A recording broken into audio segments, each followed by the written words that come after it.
Hello everyone, welcome to a bonus episode in the Bearded Mystic podcast. I don't really have an agenda of what to speak about. I've literally just turned on the camera and thought I'll speak about why today has been an interesting day for me. I've obviously shared on TikTok and on Instagram and Facebook stories. Today's the birth anniversary of my guru, and then on Sunday, Wisdom of the Mystics is dedicated to his teachings. But sometimes I've had questions about the importance of a guru and why it's very necessary. And I think for me, it's more important to share with you my own experience and why it's benefited me. Now, the benefits are aplenty in terms of if you have that close association. Now, a lot of people have a guru and they don't necessarily spend time with that person. They probably watch a YouTube video and they don't get to have that time. And in my case, I only saw my guru maybe once or twice a year, and in that maybe 10 minutes of a conversation towards the later part of my life. But prior to that, most people never got a chance.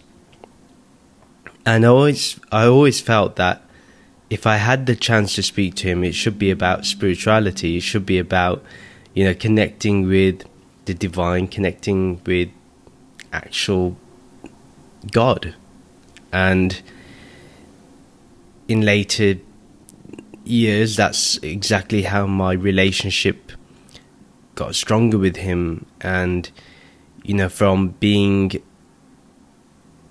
more like an uncle to then a guru, to then like a father figure, and then to a best friend.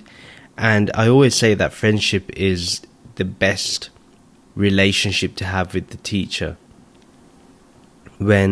What I mean by friendship is that there is a certain level of openness, a certain level of vulnerability that you allow yourself to feel in that moment without feeling that you're going to be judged or you're going to be, condemned or you're just not going to be understood. But you find that you can be vulnerable, you can show your weaknesses. And the guru's job, and what my guru did, was always show me the positive, show me my strength, and showed me that yes, even if a situation isn't ideal, one shouldn't lose hope. One shouldn't lose the audacity to challenge.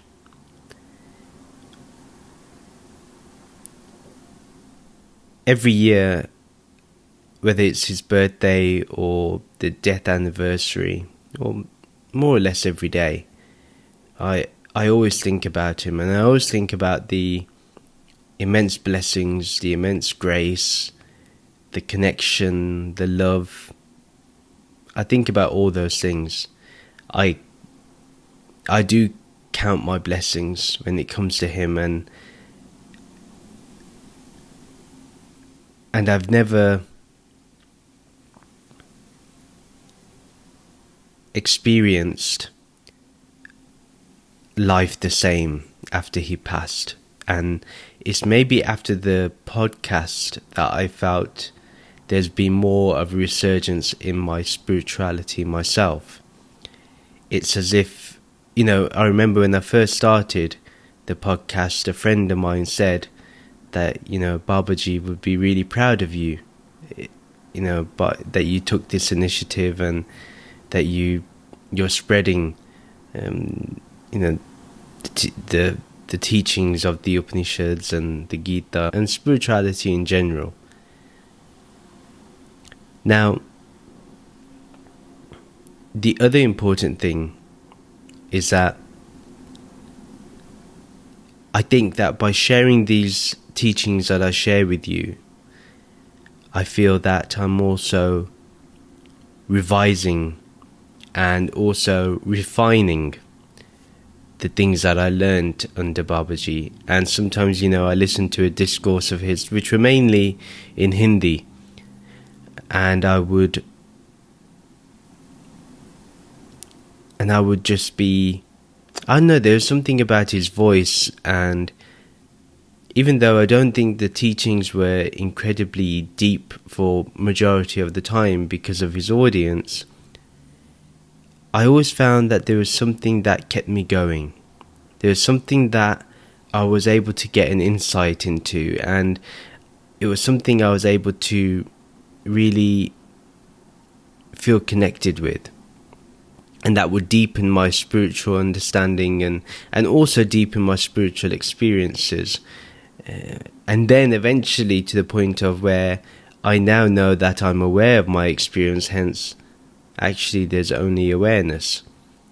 And that has come from, even though that understanding may have arisen post my guru's passing, but the root was there. And it's interesting because, for example, on the podcast this Sunday, I shared that he said, formless consciousness is formless awareness. Formless consciousness is formless remembrance. And I was like, that's being aware of being aware. And I never knew it was there for years. I mean, I had seen that quote maybe for 9 years now. And when I was recording it, I realized that he had shared a lot that I probably never grasped. I never fully understood. So having a guru is all about whether you will take that personal responsibility to be a seeker and to ask those questions, be sincere, be vulnerable, understand that you may not know, and be comfortable with not knowing. And when you do know, that you get comfortable in the sense of you can feel settled and you can feel centered and balanced. Even though I don't see myself as a guru, I don't see myself operating in such a role. But in some way I do teach. And personally I know I've guided some of you, and I know that every word of mine has to be thought out and has to be fully understood and comprehended. So that's why, I always ask my guru for blessings, whether that's before the meditation sessions, before the podcast episodes are recorded, that whatever I do is always going to be a reflection of his teachings.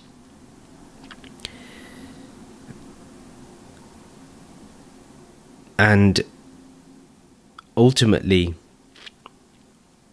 you never know when a teaching will change your life, or an experience will change your life, or a person will change your life. And it's interesting. It's my guru's birthday today,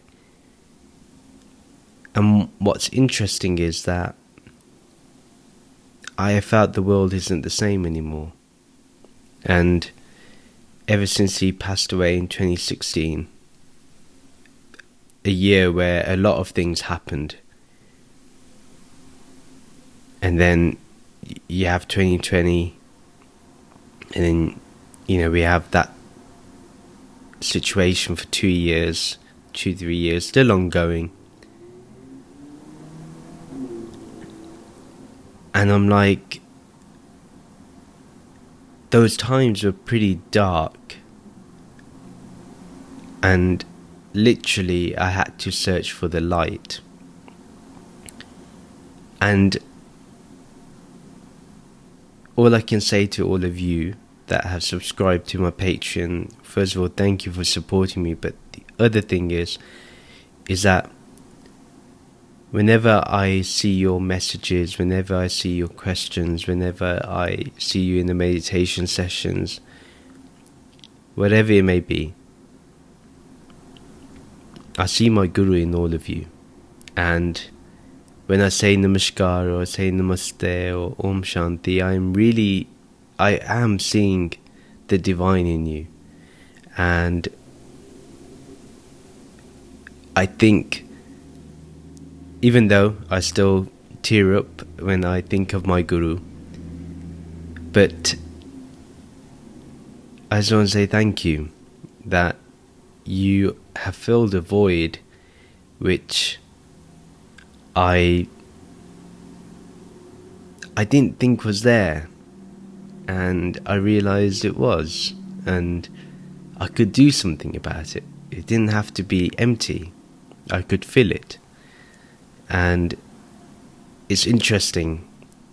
And I think it was maybe during